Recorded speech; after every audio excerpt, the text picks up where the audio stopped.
আসসালামু আলাইকুম, hello everyone, কেমন আছেন সবাই? বর্তমানে এই যে দেখতে পাচ্ছেন লুঙ্গি পরে শাক তুলতেছে। গ্রামের মানুষ মানেই তো আসলে গ্রাম বলে ভুল হবে, অর্ধ গ্রামের মধ্যে আছি, সেহেতু একটু শাক টাক খাইতে ভালোই লাগে। সো এই যে দেখতে পাচ্ছেন শান্তি শাক, তারপর আরো বেশ কিছু বাড়ির সাইডে এই যে বাড়ি, আর এখানে এখন বৃষ্টি হয়েছে, বেশ অনেকটাই শাক দেখা যাচ্ছে, তাই টুকটুক করে এগুলো তুলতেছি।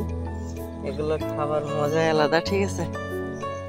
হতে বেশ অনেকটাই দেখা দিয়েছে, আগে তো টোটালি ছিল না। তো আপনারা যারা শহরে থাকেন তারা এই মজাটা কখনোই করতে পারো না, অনেকে তো শাকই চিনে না, ঠিক আছে। এখানে বেশ আমরা অনেকগুলো শাক তুলেছি, এখানে এক জায়গাতেই বসে বসে অনেকটাই তোলা যাচ্ছে। আর মাঠে এগুলো খুবই ভালো হয়। আর আপনারা যেগুলো কিনে খান বা আসলে যেগুলো আছে মানে ওই যে চাষ করে, চাষের শাক কিন্তু আসলে ওই সার মাটি দেওয়া থাকে, এই কারণে কিন্তু অত ভালো টেস্ট লাগে না, ঠিক আছে। প্রাকৃতিকভাবে যেটা পাওয়া যায় সেটা কিন্তু বেস্ট। তো ভাবলাম, আমি আমার অবশ্য খেয়াল ছিল না, তো আমার অর্ধাঙ্গিনী মানে আমার স্ত্রী, তিনি আমাকে বললেন যে তুমি তো ব্লগ করো, তাহলে এটা কেন নয়। তো সেই পরিপ্রেক্ষিতে একটা ভিডিও দিচ্ছি। তো আমার মতো কে কে আছে যারা অর্ধ গ্রামে বা গ্রামে বাস করে, এই যে শাক পাতাড়ি এগুলো আমি খুব আগে পছন্দ করতাম না ছোটবেলায়, বাট এখন অনেক পছন্দ করি, ঠিক আছে, যেহেতু এখন আর পাচ্ছি না।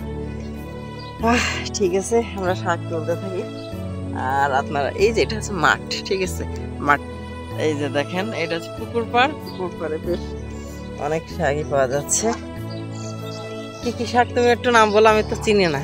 শান্তি শাক, গোল শান্তি, তারপরে আর কি বর্তমানে দুইটাই বেশি পাওয়া যাচ্ছে, এছাড়া তেমন মিলতেছে না।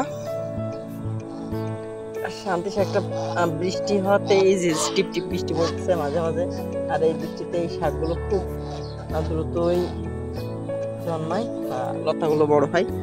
এই যে জাস্ট লতা কাটতেছি আর নিচ্ছি।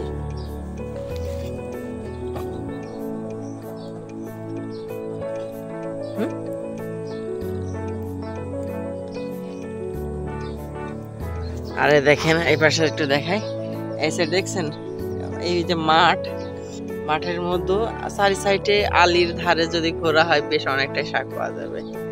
আবার এই সাইডে দেখেন, ওই দেখেন এই সাইড জুড়ে পুরো আমার ওয়াইফ অলরেডি ঢেকে হয়ে গেছে, যাতে ফেস না দেখা যায়। আপনি তো জানেন আসলে ফেস দেখাই না। তো ঠিক আছে, সবাই ভালো থাকেন, আর আমরা শাক পাতাড়ি তুলতে থাকি। বাই বাই, লাইক কম শেয়ার করবেন, সাথে থাকবেন, থ্যাংক ইউ।